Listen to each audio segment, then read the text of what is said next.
How can you be all for self-love when you talk to yourself like this? Oh my god, I'm so embarrassing. I can't believe I did that. I'm so stupid. I'm so ugly. They probably hate me. That is not how you talk to yourself. No matter how much you f up, you still need to be compassionate to yourself.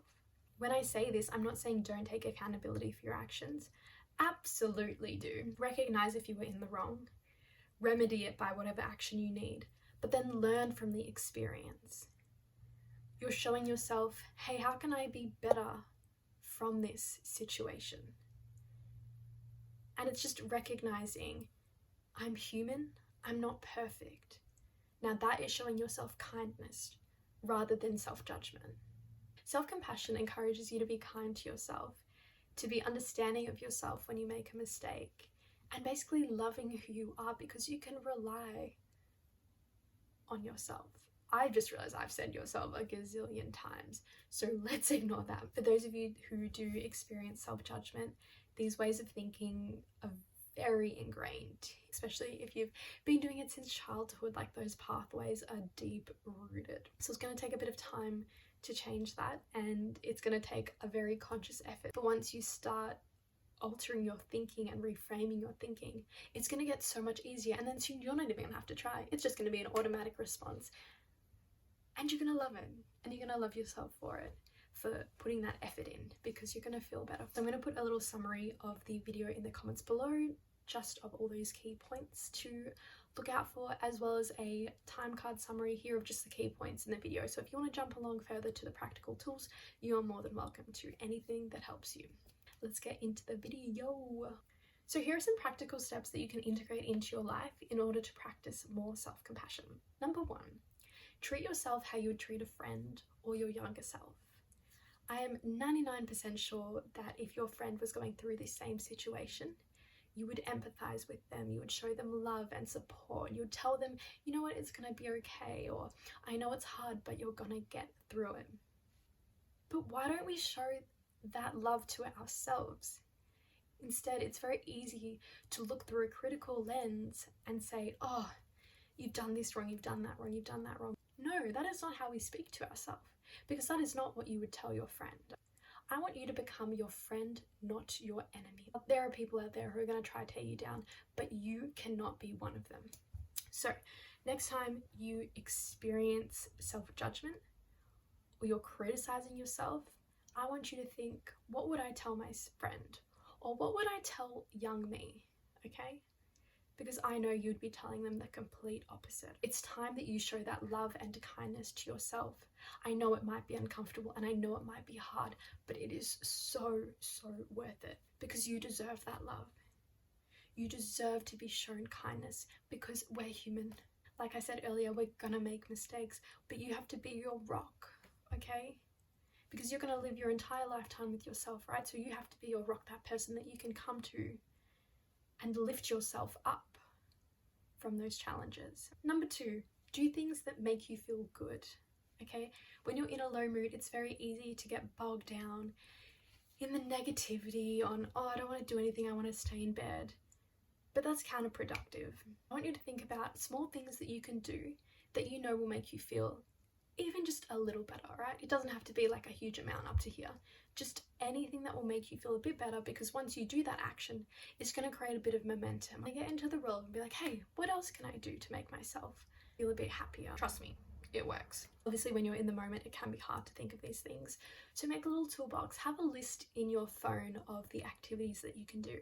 It could be making yourself a cup of coffee. It could be sitting in the sun. It could be going for a short walk. It's your toolbox, so find what works for you. And if you're not sure about what works for you, do it through trial and error. Get some inspiration online of what other people do, and then give it a go and see how you feel. If you don't have a list but you still want to try it, ask yourself, what can I do for myself right now? Because that answer is going to guide you in the right direction, because it's generally going to be a positive action that you know you can take. I don't want you to think about it for 5 minutes. First thing that pops into your head, and go do it and see how you feel. All those little small actions will build up to something even greater, and you're going to feel better for it. So please give that a try. Number 3, journal about the situation. I don't care if you don't want to write it, make a video. Make a voice memo. Just use any platform that can allow for some sort of self-reflection. because that's what we're trying to work towards. So give yourself some time to then let out the emotions, let out how you're feeling, but then you're going to ask yourself, how can I be more mindful in the future? Recognizing the positive steps that you can take, it's going to allow you to reframe the situation and look at, hey, what can I learn, or how can I be a bit better next time, rather than shutting yourself down and criticizing yourself and saying, oh, I'm not good enough. You're going to change that unproductive thinking because it's not getting you anywhere. How is thinking that helping you? Because it's not. I can guarantee you it is not helping you. But by reframing that situation and thinking, hey, what can I learn? That is productive thinking, because you're going to get something out of that situation, even if it was unpleasant. Number 4, when you get stuck in that self-judgment cycle, it's very easy to interrupt. So we're going to go back to basics and use the simplicity of breath. I'm sure you've heard this one a lot if you're into all these kind of videos, but it just helps slow down your body and interrupts those thoughts because you're redirecting your focus. What I really love to do is place my hand on my belly. Yay! So I love to place my hand on my belly and just feel the rise and breath of my stomach. And we'll say in my head, breathe in, breathe out, and then I feel that movement, and suddenly my brain's not even thinking about those thoughts anymore. Now I'm thinking about, hey, what's my body doing? How do I feel from this?